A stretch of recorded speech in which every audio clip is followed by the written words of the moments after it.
Well, I have a very long history with this association, 53 years worth to be exact.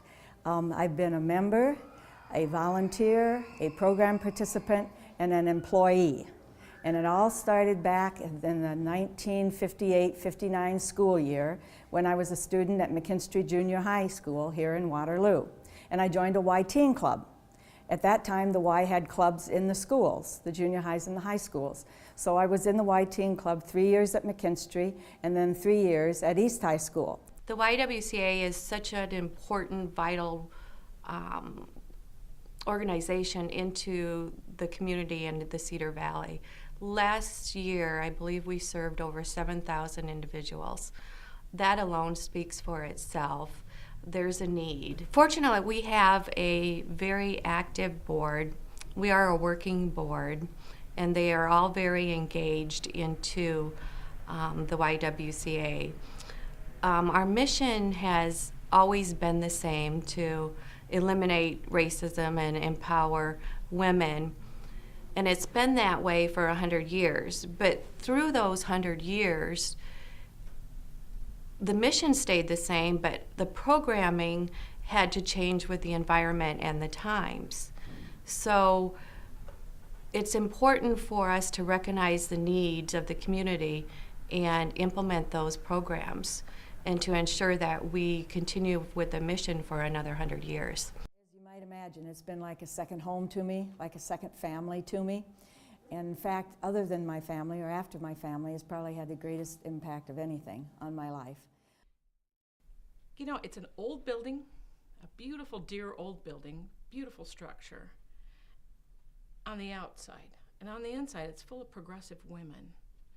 And to work beside progressive staff members and other volunteers, it's a treat to volunteer when you can work with people who are thinking progressively, and it all benefits all our programs here at the YW too.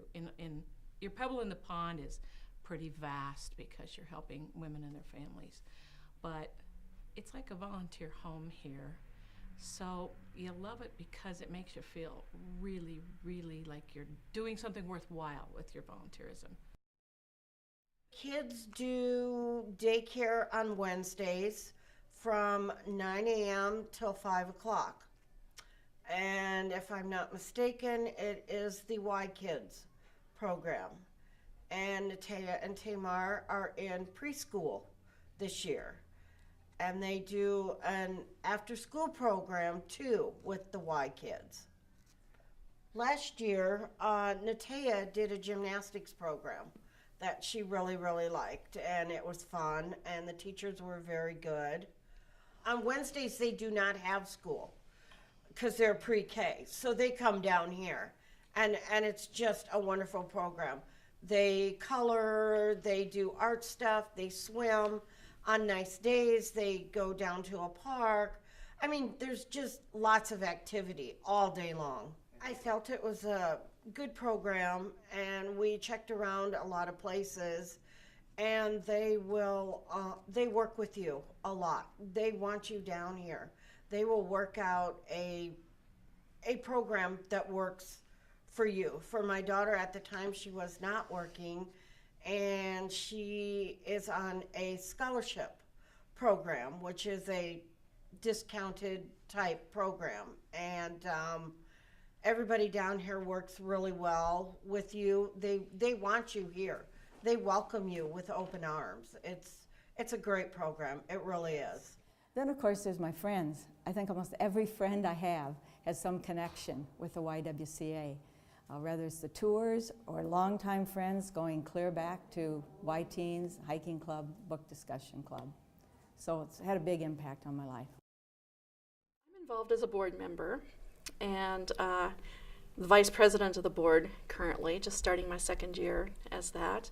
And I'm also on the mission committee, which is a group that, as it might sound, we try to find ways to live out the YWCA's mission of empowering women and ending racism and working for justice. And so we do that in a number of different ways. I've also been part of the nominating committee and some different things like that. Well, the main thing the mission committee has been involved in the last couple of years has been to plan a one-day event. Every October, the YWCA has a Week Without Violence emphasis, and so we have planned a one-day event the last couple of years in October. That's been a one-day conference that has focused on different themes as far as empowering women and ending violence and working for justice. We have a lot of women who are able to walk here or find public transportation to get here. And so they're involved in not just the exercise programs, but in the empowering programs. We have programs for young moms. We have Latino services, and so it's been I've learned a lot about a lot of the things going on in the community and ways to make a difference in people's lives to make life better for them. Women of Persimmon is an annual event where we recognize women in our community who've made a difference, an outstanding contribution to the life of our community.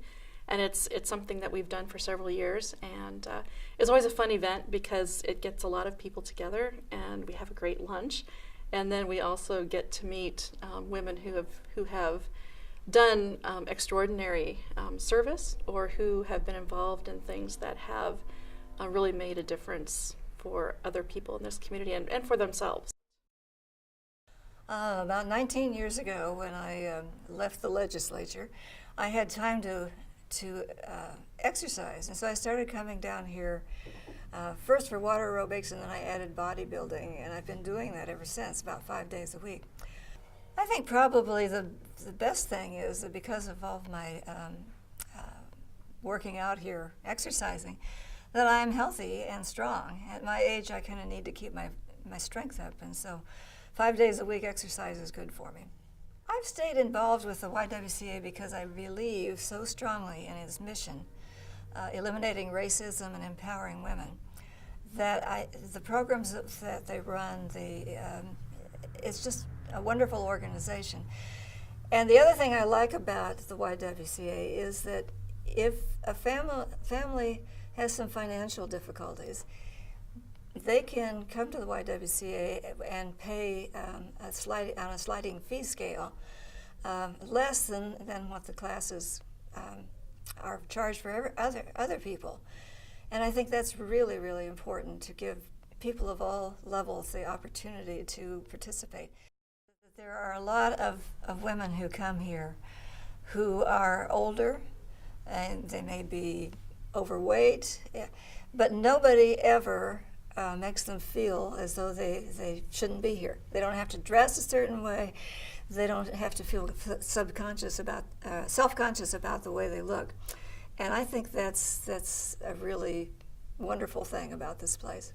But it has excellent programs, whether it's fitness programs or special programming or so forth. It's really worthwhile coming down here for the programs. And then also because of all the wonderful people. The staff people, the people in the classes with me, just a wonderful place to come for the programs and the people. And then one of the most important things to me is that it's a women's organization. I enjoy coming to a place where their focus is on helping and empowering women, and that's very important to me.